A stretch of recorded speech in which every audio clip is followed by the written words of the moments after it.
Ayan. Good morning. Magandang umaga. Let us do our devotion today. No? Unahin muna natin ang Diyos. Tinanghali na tayo. Kasi gabi na ako nakauwi. Mga 11:30. May fellowship lang mga pastor. Mga alagad ng Diyos. Mga leaders. But still, let us do what the commandment of God to always seek His Word, no? Palagi nating unahin ang Kanyang kaluwalhatian at ang paglilingkod sa Kanya. Let us worship Him.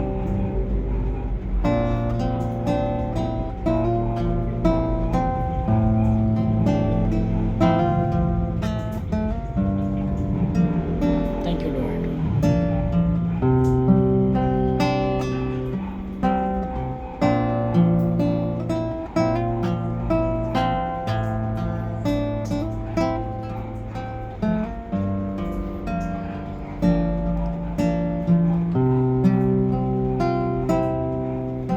Sa matag-adlaw,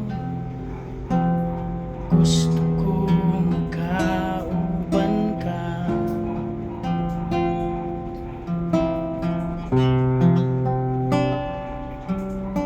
Sa matag-lakaw, sa tanang buhaton ko, gusto ko makauban ka. Kay ikaw man kanuna hinggit imuha ning akong dughan. Kay ikaw man ang hangin nga ginhawa. Ikaw ang akong kusog, ikaw ang akong gugma, ikaw ang tanan. Kay ikaw man.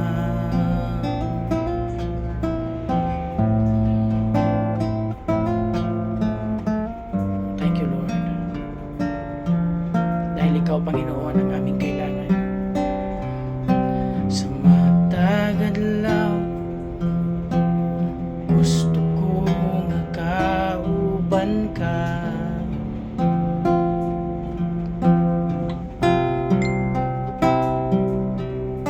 Sa matag-lakaw, sa tanang buhaton ko, gusto ko makauban ka. Kay ikaw man kanuna hinggit imuha ning akong dughan. Kay ikaw man ang hangin nga giginhawa. Ikaw ang akong kusog, ikaw ang akong gugma, ikaw ang tanan. Kay ikaw man. Kay ikaw man, O Diyos.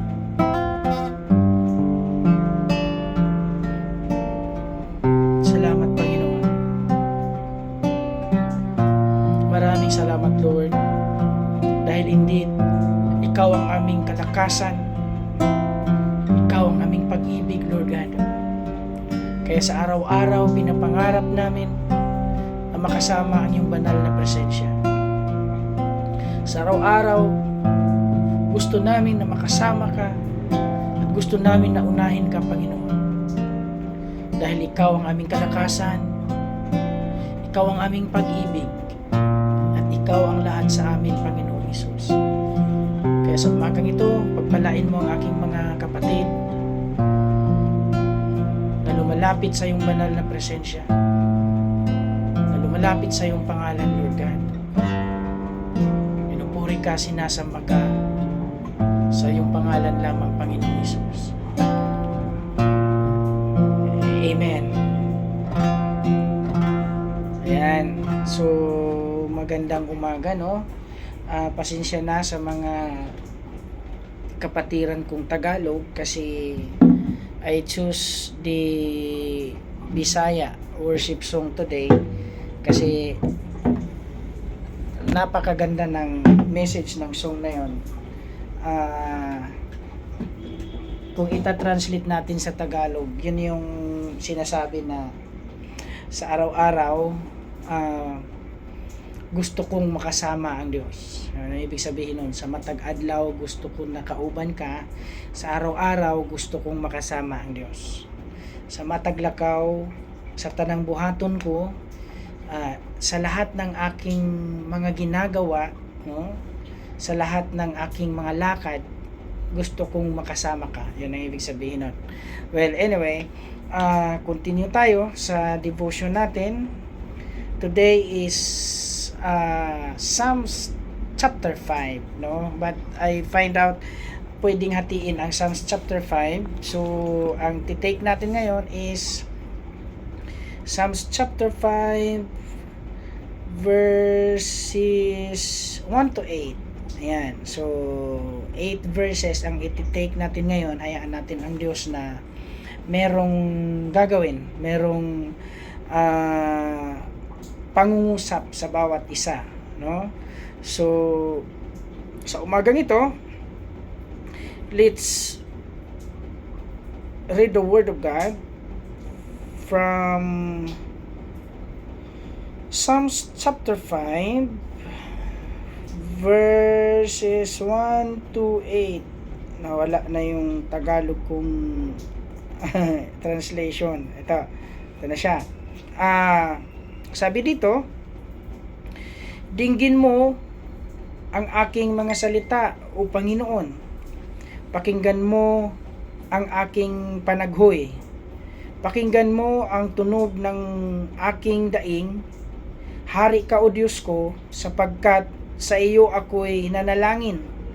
O Panginoon, sa umaga ang tinig ko'y iyong pakikinggan. Sa umaga'y naghahanda ako para sa iyo at ako'y nagbabantay.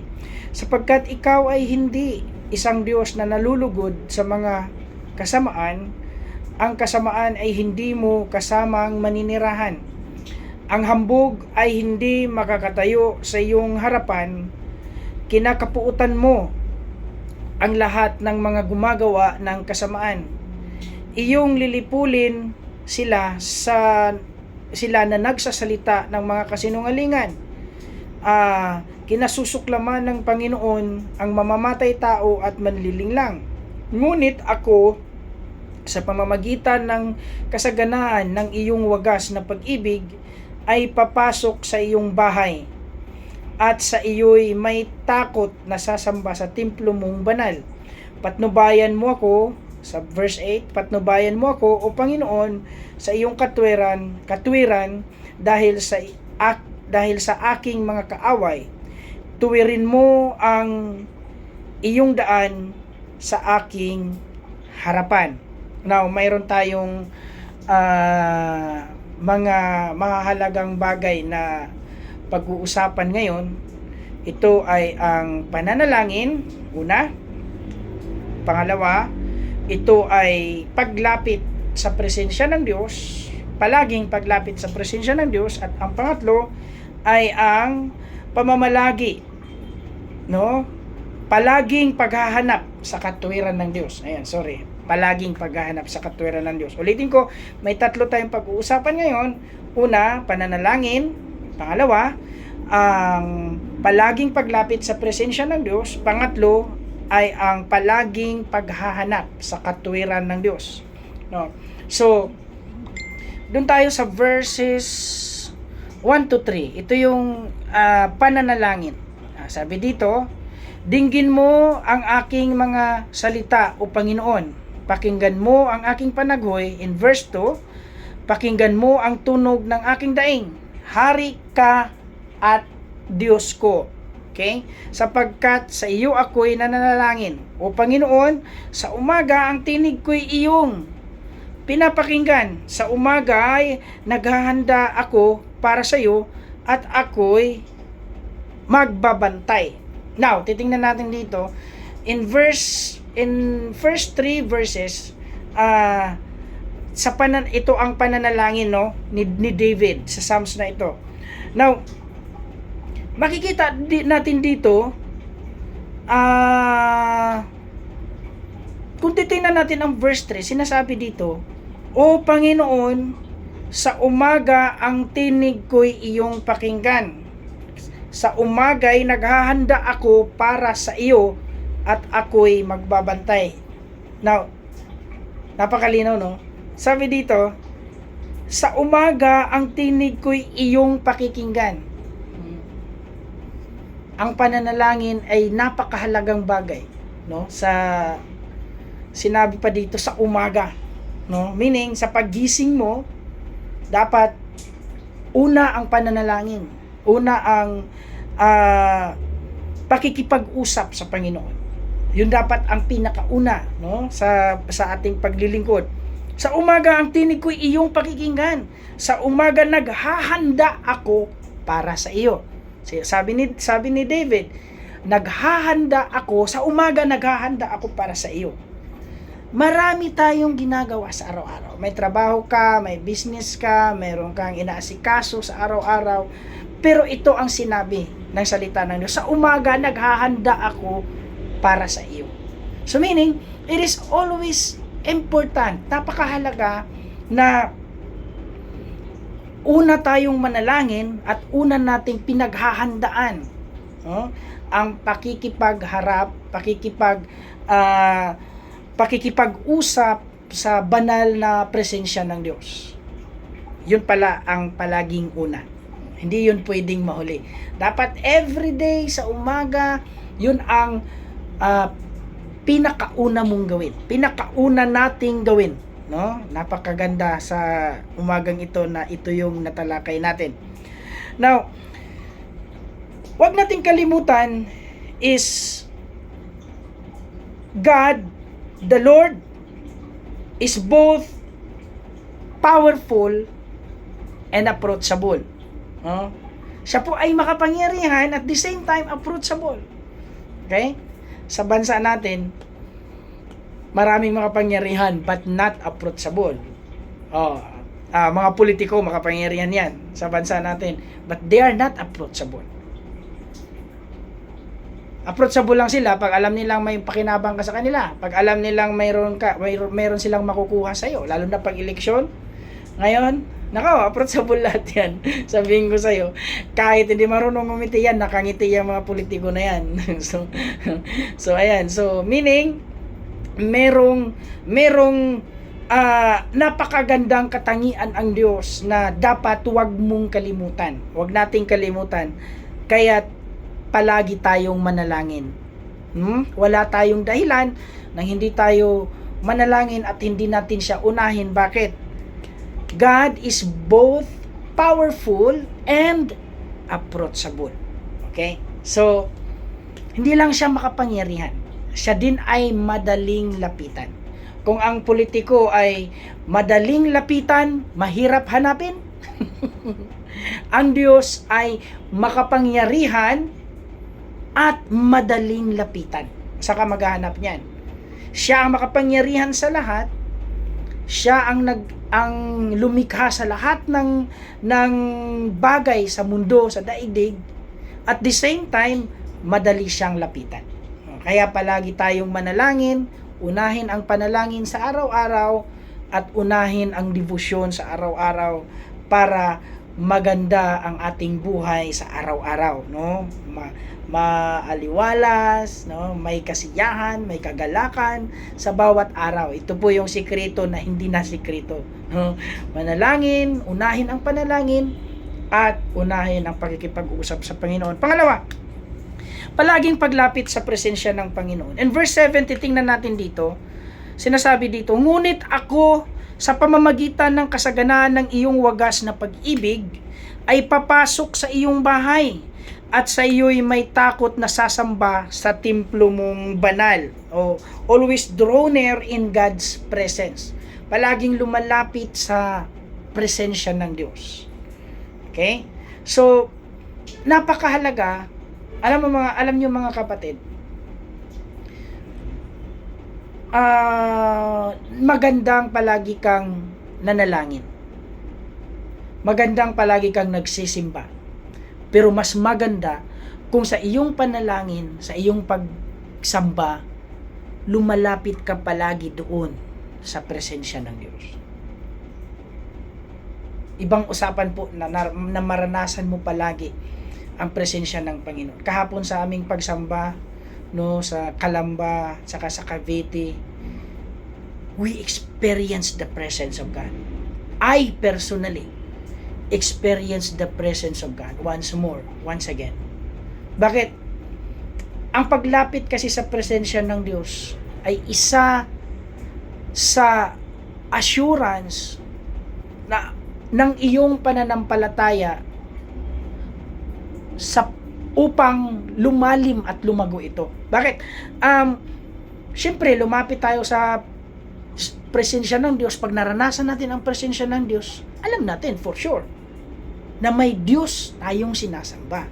Alam natin for sure na may Diyos tayong hinahandugan. May Diyos tayong tinataas. So when we feel the presence of God, doon mas lalalim ang iyong pananampalataya. Doon mas lalalim ang iyong pagtitiwala at pagkilala sa Panginoon. Kasi without the presence of God, ang pananampalataya natin is kumbaga lutang, no? Sorry to use the word. Lumulutang lang, no? Hindi ka secured, hindi ka assured, wala kang assurance sa iyong pananampalataya kapag hindi mo naranasan ang presensya ng Diyos. Okay? It is good, example, yes, in example sa LDR na tinutukoy nila, long distance relationship, it is good to talk with your loved ones far away. Tatawag ka sa telephone, sa phone, kukumustahan kayo, update kayo sa isa't isa. It is good. Pero ibang usapan po kapag yung kausap mo, karelasyon mo nasa tabi mo, nayayakap mo at nakakausap mo personally. Yan ang tinutukoy ko, yan ang ibig sabihin ko na paglapit sa presensya ng Diyos. Pwede naman tayong manalangin, tawagin ng Diyos sa malayo kasi nakikinig naman din siya. Alam naman din niya ang puso at isipan natin. Pero iba yung malapit ka sa presensya ng Diyos. Naranasan mo, naramdaman mo na nandyan siya sa tabi mo. Ibang usapan yun.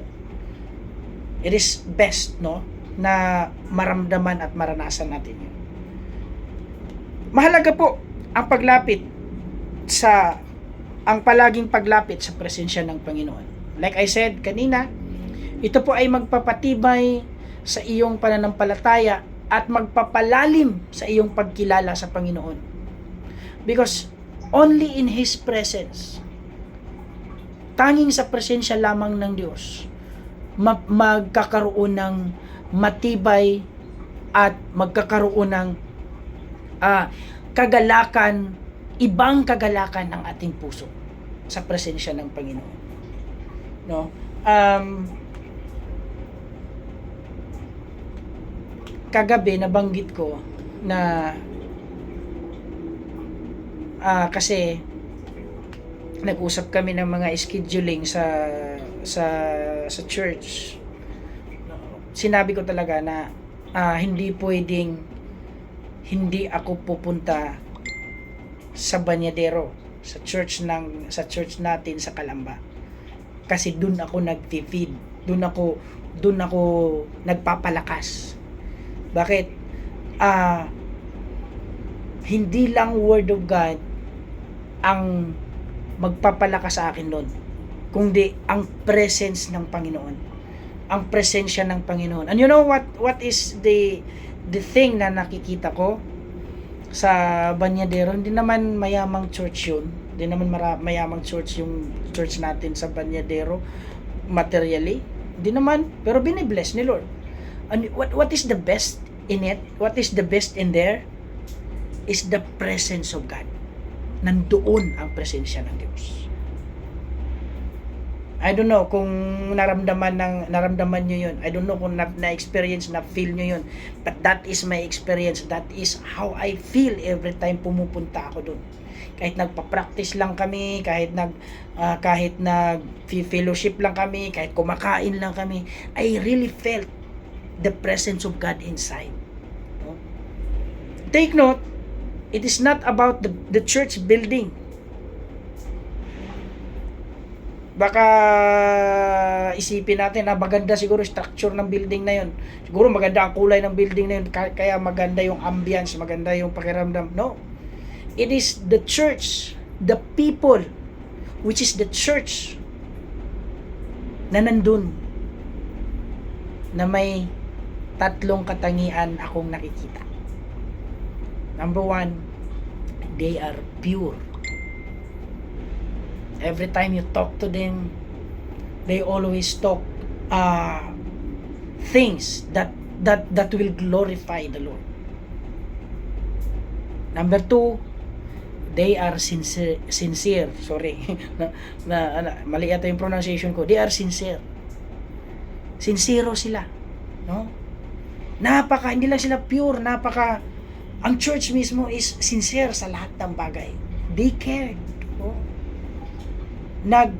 Iniingatan nila ang isa't isa. Iniingatan ng bawat isa ang isa't isa. At number three, they are prayerful. And I see it evidently. Now, I'm not saying na dun lang yun sa church ng Banyadero. What I'm trying to say is, gawin natin ang paglapit palagi sa presensya ng Diyos. Kahit saang church ka man. Para maranasan mo ang kakaibang karanasan sa paglilingkod sa Panginoon. And you know what?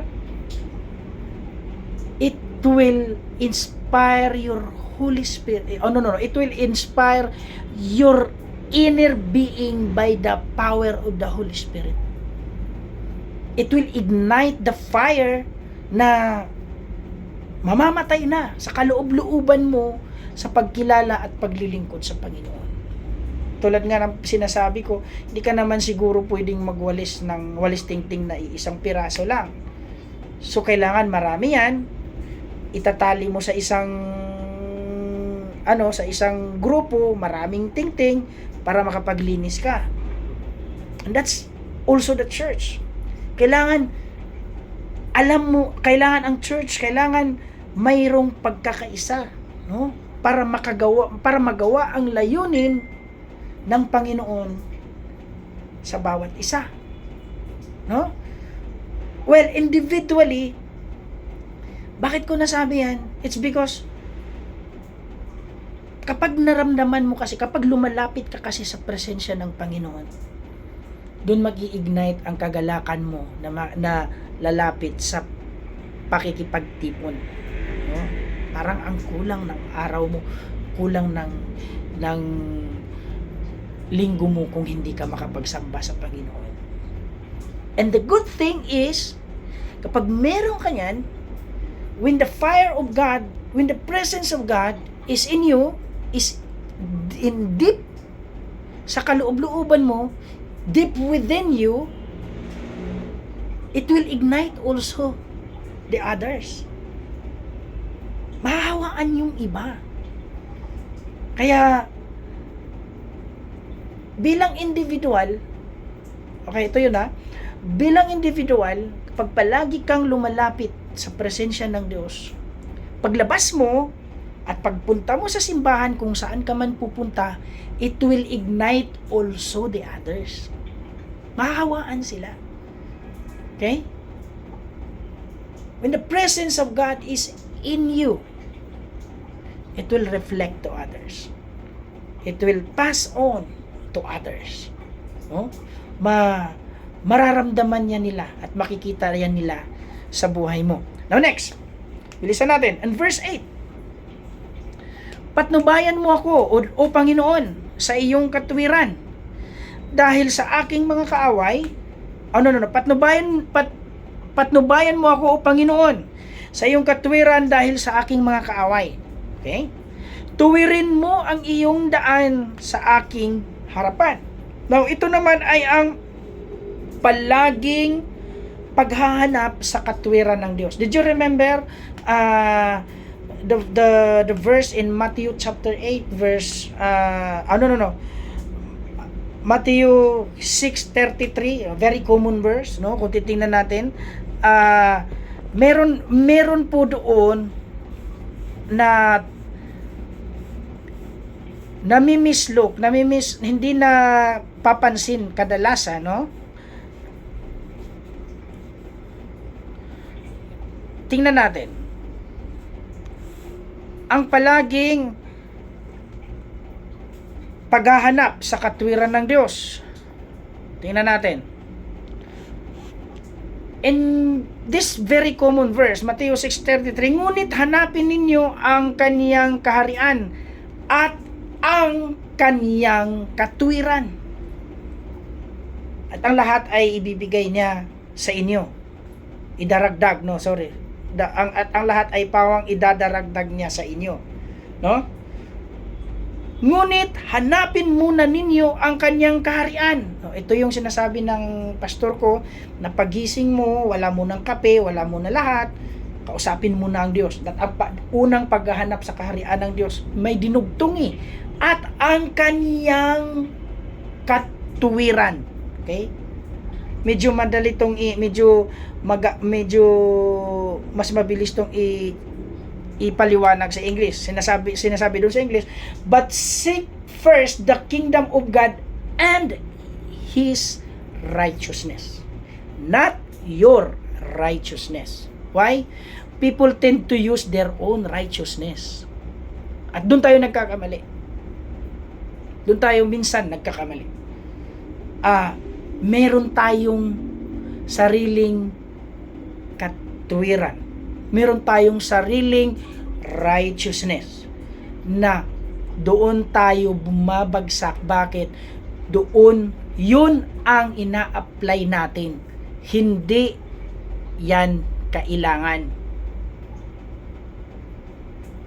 Hayaan natin na magkaroon ng kulay ang buhay natin sa pamamagitan ng righteousness ng Panginoon. Hindi righteousness mo. Bakit? Wala po kwenta yan. Wala pong kwenta yan. Nagbubuhat ka ng bangko, pag nahulog ang bangko, baka mauntugan pa yung paa mo. Baka mahulugan pa yung paa mo. Pag nahulog ang bangko na binubuhat mo, kasi di mo pala kaya.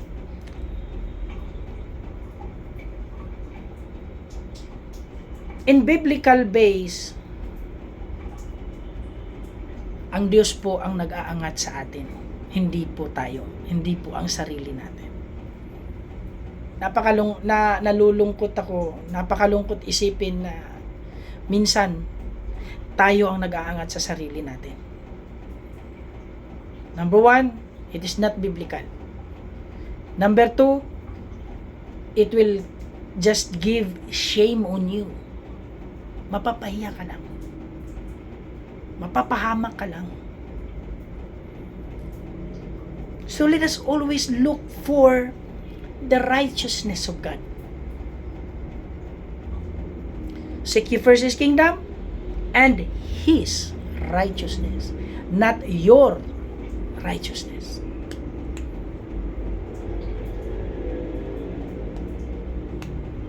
Sa umagang ito, mga kapatid, when we pray, sikapin natin na maabot natin ang presensya ng Diyos. At ang kanyang katwiran. Yes, manalangin tayo araw-araw. Unahin natin ang Panginoon. It's good. But it is best when we go deeper into the presence of God and His righteousness. Napakalungkot isipin kung hindi natin magawa yan sa araw-araw. Bakit? Naalala ko yung isang pastor ko when I was in the training school, in the Bible school. Sad to say, wala na siya. Namimiss ko si Tatay Manling. Ito sinasabi niya exactly. Kapag malaki ang ulo, maliit ang puso. Kapag malaki ang puso, maliit ang ulo. Hindi ko makalimutan yan. Kasi ang ibig lang naman niyang sabihin is hayaan nating ang Diyos ang mag-angat sa atin. Hayaan natin ang Diyos ang mag-bless sa atin. No?